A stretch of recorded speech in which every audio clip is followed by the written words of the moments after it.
We don't know the dispersion of their revenue across the kind of wholesale distribution retail channels. I like the stability, right? Like it's highly desirable. It's in a earnings level that so many people are targeting. I don't know if I would be selling. I was only working 10 hours a week and I could make that kind of money. There's something that just doesn't match with all of this. So Acquisitions Anonymous.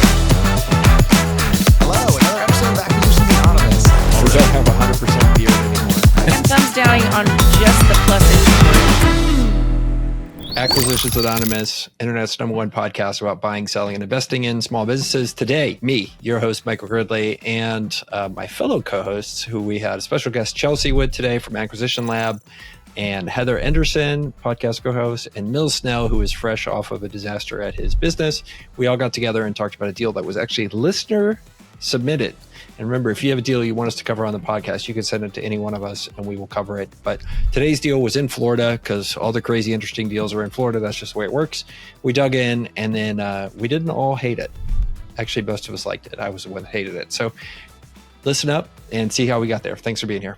Hey everyone, it's Bill, and I want to tell you about maybe the most exciting sponsor we've had in a long time on the pod. It's called Capital Pad, and it is the thing that I wish existed when I started my journey of operating and investing in small businesses. So Capital Pad is a marketplace for acquisition entrepreneurs, that is, people who want to buy a business and need capital to list their deals and solicit capital from other people who want to invest in acquisition deals. So if you want to back somebody buying a small business, Capital Pad is the place to do it. And if you want to buy a business and need capital, you can go on Capital Pad to be introduced to investors. So the really great thing too from the investor side is that Capital Pad takes care of all of the details that can get hairy with small business acquisitions. They handle standardized terms, standardized governance, standardized distributions, all upfront in black and white. Basically, Capital Pad professionalizes investing in small businesses. And the returns can be really, really good. I'm so stoked they exist. It's founded by my friend Travis, who is a phenomenal entrepreneur in his own right. So if this sounds like something that is appealing to you, if you want to buy a small business and need capital, or if you want to invest in small businesses, go check out capitalpad.com and tell them that Acquisitions Anonymous sent you. It's 3:30, so I click record, Chelsea. You told me last time I fully came in prepared. Just rolling in hot. We have one rule at the Acquisitions Anonymous podcast. If I'm here, we're starting pretty close to on time, usually on time. So There's no other rules. well, I was just catching up on Days of Our Lives, aka Mills's office, but that's the thing they don't teach you about running a small business. You think you've left high school, you think you've left babysitting, but it's just babysitting with bigger people. Walker talks about that all the time, actually. Oh, I love this broker. Jackie. She sent us this deal. Thanks, Yep. Jackie. Thanks, Jackie. Jackie Austin Hirsch, who is just a lovely person on Twitter. She's really nice. She did not make it to She's our also conference. lovely, by the way, in person, not just on Twitter. Oh, yeah. Arguably better in person than on Twitter. Indeed. I mean, I like both versions of her, but, she's adorable, so I'll take the live one any day. So awesome. one thing I talk about with Heather a lot is in the business buying space. It is a male dominated space for sure. Really? So I hadn't noticed. anyway, she and I talked for What's that? I'm sorry. I hadn't noticed. Oh, well, I think there's some ladies that I think like being in male dominated cultures because you only have to worry about like one type of personality and approach to stuff. Like it's just like it's easier because like it's narrowed down. There's more of a mono kind of thought approach to stuff. So anyway, I don't know if you have any commentary on that, or you're welcome to say next topic, please, Gurdley. That's fine. No, I love talking about gender dynamics in M&A any day. I love all my female buyers. That's all I'll say. I love to see people apply to the lab that are female. Yes, it's a lot of dudes. How do female buyers tend to approach things differently than your typical male buyer? In my opinion, and it resonates from when I used to do career coaching too, is like a female buyer never thinks she's ready. she could have run somebody else's company for 25 years and she still is like, well, I don't know. It wasn't exactly the size. Whereas like my male buyers, I'll get a new grad with his bachelor's, never worked a day in his life. He's like, I'm going to buy a $50 million company tomorrow. So I think that's the biggest difference. And so I get really excited because the female applicants that I do get are typically extremely qualified. And I get really excited to kind of see their success. I think she just said we're totally unqualified for our jobs. You are. And I think that I actually told my last call that I was like, I got to get on this call with this horribly unqualified people that are going to start play before I even dial in. It's going to suck. Well, I like having Chelsea here. This is fun. I knew this was coming. Heather, we were talking about, I know you just jumped on. We were talking about gender dynamics when it comes, because we were talking about Jackie, who sent us this listing, and we were talking about gender dynamics between male and female buyers. Interesting topic. Yeah, and I think a lot of what you're talking about, Chelsea, where, and this is stereotypical, but a lot of times women don't think they're ready for stuff or are apologetic about their qualifications. Like that happens in job applications and everything, right? Where it's just like, there's something we men have screwed up in our society that causes women to do Y'all that. I don't suck. know. I think it's honestly not your fault. It's how we're socialized, right? But I'll get these female applicants that have run global divisions, run companies, and it's like, yeah, I would love for more females to own companies. I think that they're highly qualified, and especially those of us that come out of corporate America and are somewhat limited, and being in like a male-dominated space, or even just a traditional workforce, right, where men are promoted over qualified females. It gives us an opportunity to take control over our, what we're capable of, and to give opportunities to others by building a culture that promotes everyone. I don't want to sound too diverse, supportive here on this podcast, but you know what I mean? I support everyone, regardless of anything. I think that's okay. Chelsea said everyone should buy a business. There should be no employees left. It's just all business owners, no employees. Which is so funny because I'm doing office hours tomorrow because I do think that everyone is being told like everyone go buy businesses, and somehow working in corporate has become like the enemy of good. And it's like corporate America is beautiful. Like there are some people, y'all should be workers in small businesses and large companies. Like there's no risk. Or there's no shame, right, in just working for someone else. It's not as glamorous as everyone's making it out to be. And I like when I came on, Michael was giving Mills a hard time about the dynamics, right, the human capital dynamics, we'll say in a nice way, of owning a small business. And it's not as glamorous as everybody's making it sound, right? There's still challenges and hurdles, and some people should just stay in corporate America. Some people should own businesses. I support both paths. Sometimes you catch roofs on fire. Which happens. So on that note, let me pitch you on this deal that we actually have. Let's talk about a business that isn't roofing related. Yeah, please. Roofing related, and because it's Ladies' Day here on the podcast, presented to us by a lady, female broker, Jackie Hirsch. She's amazing. From Twitter, so pretty awesome. Heather, have you run across her? Oh yeah, I met Jackie in person. I've known her for a long time. I closed a deal with her way back when I was at Live Oak. And I met her at SM Bash a few weeks ago. So it was great to meet her in person finally. She's amazing. I met her last May, actually. Let me pitch you guys on this deal. And then Jackie said she wants us to be extra mean. No, I'm just kidding. Right, she can't didn't wait. say that. Just say the deal. Okay, so it is a natural products retail and distribution company in Orlando, Florida. So kind of one strike against it already. Purchase price, $6.3 million.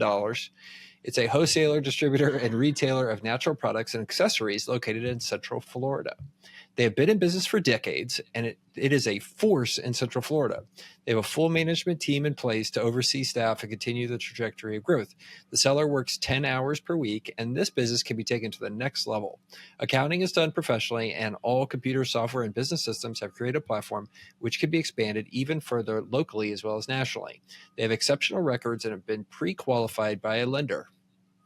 I pause at these moments, Chelsea, just to see what Heather's face looks like. It's kind of where my will wife have just to talk about this SBA pre-qualified thing. Heather gives the same look. Mills is kind of like when my wife catches me finishing off an entire gallon of ice cream on a Friday night. You're like mid-bite. You're like... And she's like... Yeah. Yeah, that's Heather's look when we get the pre-qualified thing. All right. Year-end 2024 are completed. Full management team is in place. Must speak with potential buyers and have bio and financial statement with NDA on file before receiving the SIM. I love that. I love that. Very qualified. So established in 1999, they have a full team in place. Owner willing to transition. Located in Orlando, Florida, includes $275,000 of inventory, and the SBA financing is available. So data-wise, they have basically the P&L, tax return, and statement. Okay, so they give us 3 years of financials here. Gross revenue is pretty steady, around $10.5 million. COGS is $4 million, 4.5, 4.7 million on average. They are spending $5.9 million a year, plus or minus, on expenses. So that means the discretionary earnings from this business is 1.4 million, 1.5 million on average per year for the last 3 years. And the purchase price is $6.3 million. So they're charging, what is that? That's 4.5 times. Is that right, Mills? Mm-hmm. Bill GPT is not here today, so I can't ask him. He usually does the math. So about 4.5 times discretionary earnings for a purchase price of 6.3 million. So Mills, do you know what these guys do? And when you say you don't, I'm going to ask Chelsea. I don't. Natural Products, they're a wholesaler, distributor, and retailer. So they're not manufacturing any natural products, but it's natural products and accessories. Do you think that there's a chance that this is like a CBD product and they're just not saying it? Is that natural? Mm-hmm. The picture on this teaser is just this amazing pink sunset in Florida. Like a hallucination is what you're saying? Yeah. So maybe it's like, psychedelic. I don't know. I mean, this could be. Although for the record, that would not be eligible for SBA financing. That's to be true. clear. No, it's not. That's so true. I feel like that's Good a point, clue. Chelsea. Good. Thank you. So it could be like what Bill calls lotions and potions, right? This could be a skincare product. It could be a hair care product. It could be, I don't know. There's a full range of what natural products could be. Maybe it's like, okay, so ironically, I grew up in Central Florida outside of Orlando, living on a lake that looked a lot like this. Does your family own a natural products retailer that does about 10 million in revenue? No, but I feel like I know the company because it was a distributor and a retailer. Now the wholesaler thing, I could see how it would work, but like in my mind, I guess I'm trying to figure out, is this an actual product company? Because the way they're pitching it, and there's a million things going on in this listing. Jackie, I love you. And so I think that it's a product company, but maybe it's just a license. They carry a license for a specific product because I doubt they're actually, like you said, not manufacturing it. So I wonder if there's IP involved. Like most lotions and potions companies don't make and mix their own stuff. They contract manufacture with somebody who has a certified facility and, has all the testing and the clearances and the compliance to mix up raw ingredients and put them in small packages, small bottles and containers. So if the inputs are domestic or imported kind of matters right now, right? Correct. Yeah. So, but since we're not sure what they are, I don't know. I always think of something in Florida as being something, that might be a hub for where imports are coming in. And so that, it might be a product that is imported. So I would really want to know that, I guess, first off. It feels like it has pretty decent margins. And the headline says retail and distribution. So is it more retail and a little bit of distribution, or is it the other way around? And, that would sort of inform us a little bit on, why the margins are so good. I also am mindful of the fact that they don't mention e-commerce on this. So it is not a predominantly online business. They have a retail, at least one retail storefront, but we don't know the dispersion of their revenue across the kind of wholesale distribution retail channels. Okay, so this is crazy. And I'm not going to say that this is this business, but my brain keeps going to growing up, there was one retailer that sold natural products for horses. That like would it be was like, awesome. I would love this business. And Heather, sorry. I would love this business. I'm starting to like it. Yeah. But it was like they had all of the horse like care products. It was all natural. They had a giant like pole barn. I grew up in like not Orlando, so like, you know, but they had like a giant pole barn that you would go to buy like this, and they did wholesale. I don't know about the distributor thing, but they did the retail and the wholesale piece. And so I doubt that it's pet related or animal related, because that's normally a selling point to like an evergreen market versus a trendy market. And I feel like she would have listed that because that's a selling point. But I'm curious, I guess, to see like, is there IP involved, or is this just a pass through kind of, they have like a license agreement or something?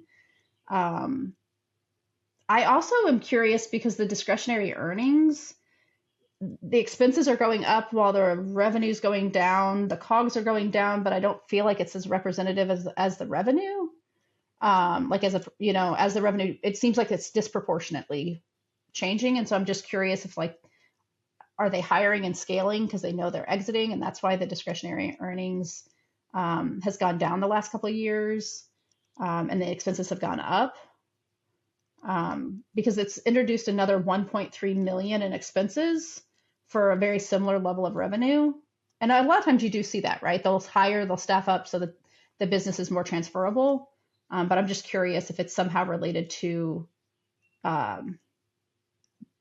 economic things that, you know, are longstanding, like if that's more the pattern to predict versus the past pattern. But I like the stability of it. Like it's still fairly stable.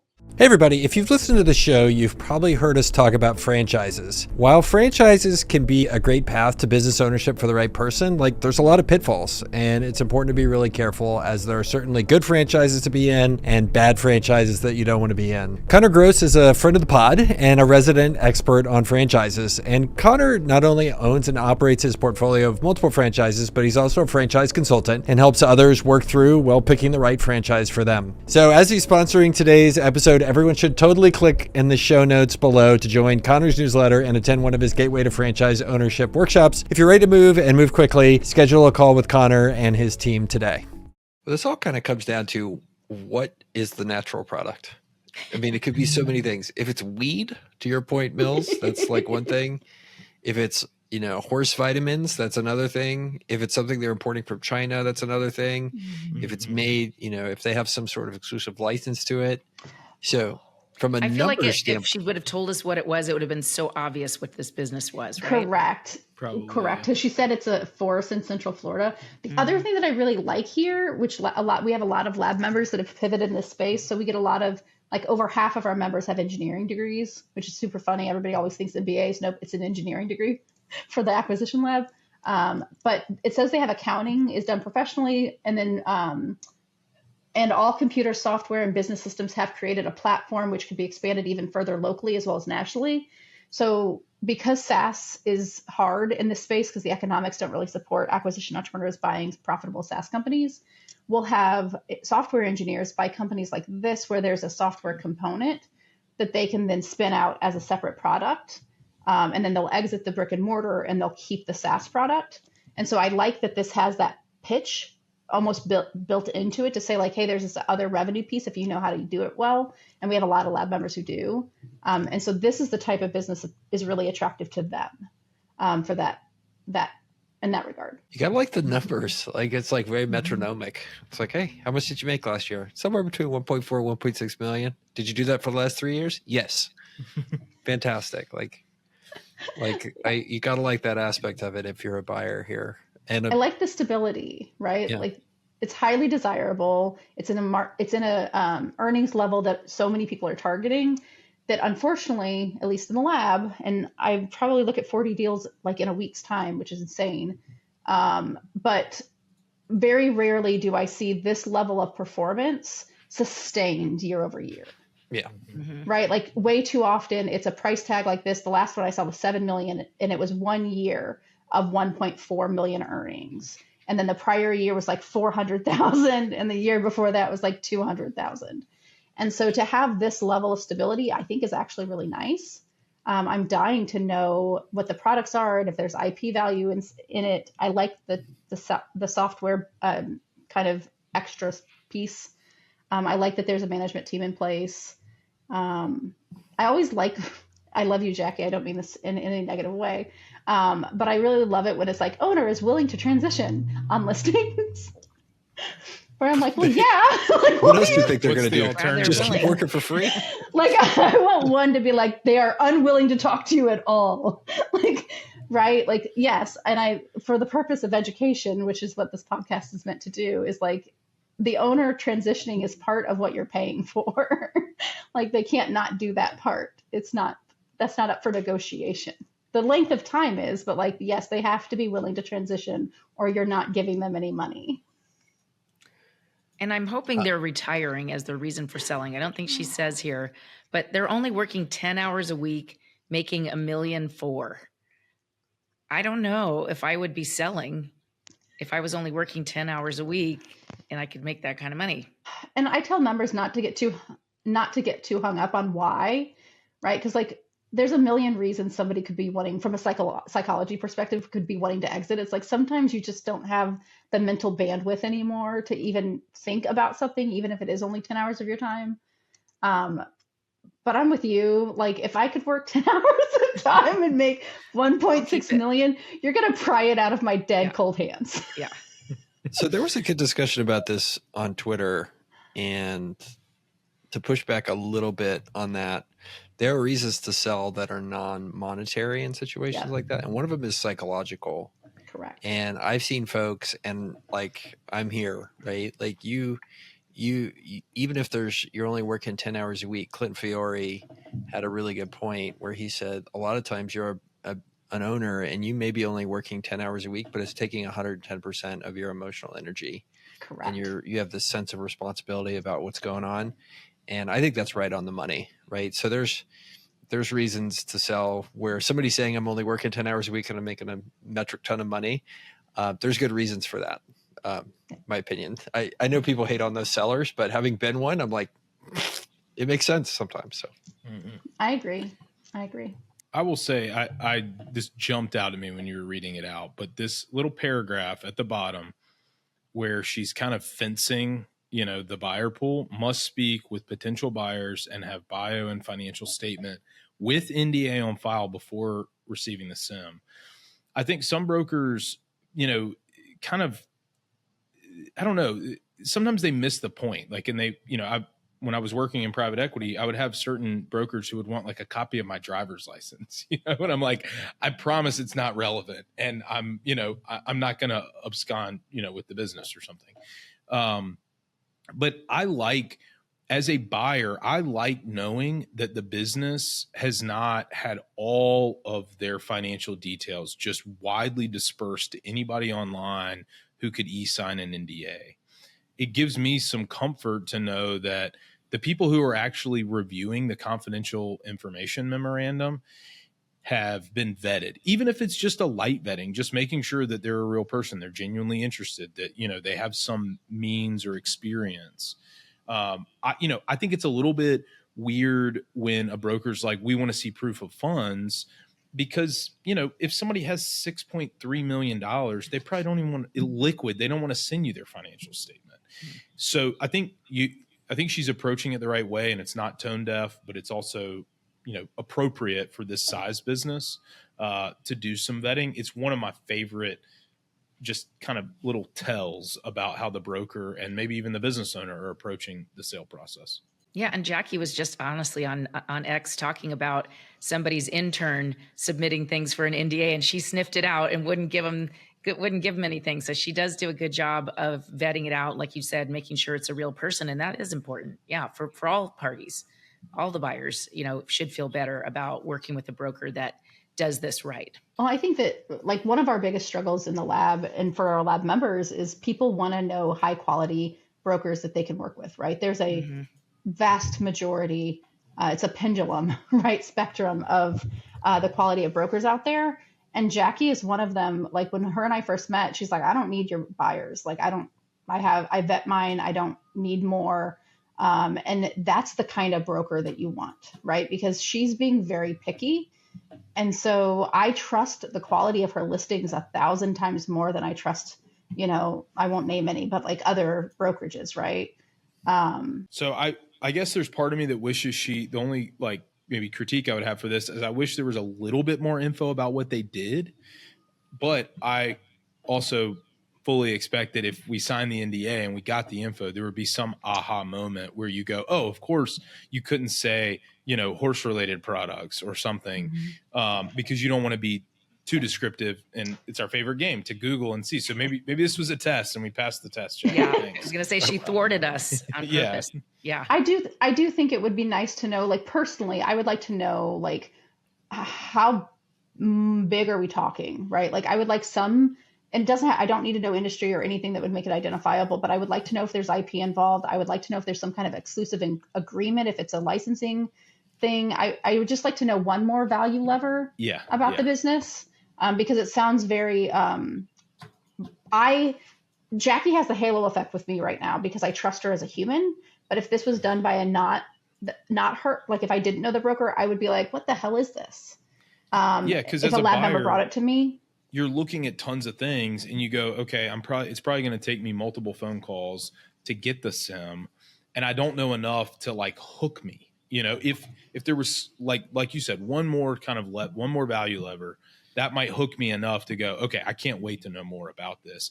At this point, it almost, unless I'm already doing this, it almost seems too generic to spend, the extra time on it.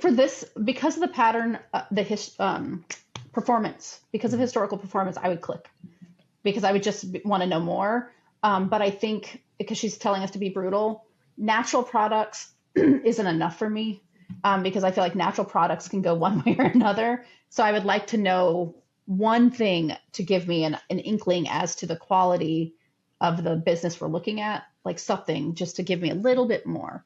But I understand, maybe why she didn't do it. And I think there's a hint there of saying it's a force, that it would maybe be pretty identifiable if she went more specific, but it would be nice to see at least one more value lever. And hey, I'm going to give her credit. She said SBA financing available. So look, that's actually the right way to do it. Not SBA pre-qualified, but available. So, and I do think, this is a good sized company. An SBA loan is not going to be predicated on discretionary earnings. They're going to minus your salary, your replacement salary from that. So let's just say maybe it's $1.2 million. We go from $1.4 million to $1.2 million. You can afford about 3.5 turns of SBA leverage based on today's rates. So you can get a $4+ million loan on this, but the purchase price is 6.3. So you've got to bridge the gap there with some equity, a fair amount of equity in a deal of this size, and possibly a seller note. Well, and I noticed that the inventory was included because I was trying to do the math really fast because it seemed like a high multiple. And I was like, oh, well, inventory is included, but that's not high enough to justify. And so then my brain was going towards working capital. Like there's got to be something, to Heather's point, to make this math work. I will say, as a distributor, that seems like a low amount of inventory. That's kind of the role of distributors more times than not, is they are acting as the kind of clearinghouse of the inventory. So it's not sitting on your books. So I'm dying to know more. I'm thumbs up on this, Jackie. Nice work. Very curious. And I can't wait for you to tell us on Twitter what we got right now. She's like, you were all just totally wrong. It's none of those things. I really, the thing that hopefully people will take away, especially folks coming out of SaaS, is she did a beautiful job of giving a little nod that there's a diamond potentially buried here for folks that want SaaS, because they're constantly looking for things that have proprietary software included that can be made into its own product. So like, to me, my SaaS buyers tend to have more capital to outlay, so like this would work for them because they typically are coming down with a much higher down payment. But I do like that she included that. So good job, Jackie. And you should call me because I probably have a buyer. Heather, Michael, approved. Thumbs up, thumbs approved. down. I have to approve Jackie's deals, all of them. So yes, it's a thumbs up and approved. Funding secured from Heather. Yep. Full asking price. It's all, it's pre-approved. Yep. Look, I'm thumbs up on Jackie because she's really nice to be on the internet, and I think she's really sweet. There's something that just doesn't match with all of this. Like, my spidey sense is up, and I usually just trust that. and I would probably just swipe right on this and not look at it. There's just something weird about it. That's the level of vagueness. Is it the amount of pink? Is it the amount of pink in the teaser? It's very pink. Bro, it's Ladies' Day here at Acquisitions Anonymous, so I know, but I'm asking you, Michael. I'm asking a male. Is that why you don't like it? What's your problem, Michael? No, it's a combination of how much it's being asked for, the asking price, the fact the financials are really good, Jackie's a good broker, and then the size of it, and then how vague she's being in the teaser, and that she sent it to me. Like, so there all those things together, there's just it's one of many factors, but there's just something wrong here. So that's what I'm saying. That's all I'm saying. So one of you should get the sim, and then come back and tell me if my spidey senses. I mean, this is just going to be something in weird. 100. We'll get the sim, and then in 120 days, we'll be like, "Hey, surprise, Michael, we closed on it." And without you, yeah, I'm the proud owner of wrinkle cream and collagen and all kinds of lady things, which is why it's pink. That's why. Mm-hmm. It's anti-aging. That's what the sunset is about. It's anti-aging products. I'm pro that. Could be. Well, Jackie, thank you. This was a great one and fostered some great conversation. Send us some more. Just give us a little bit more detail next time. Please do. Try to be a better host. All right. We'll see everybody next week. Thank you.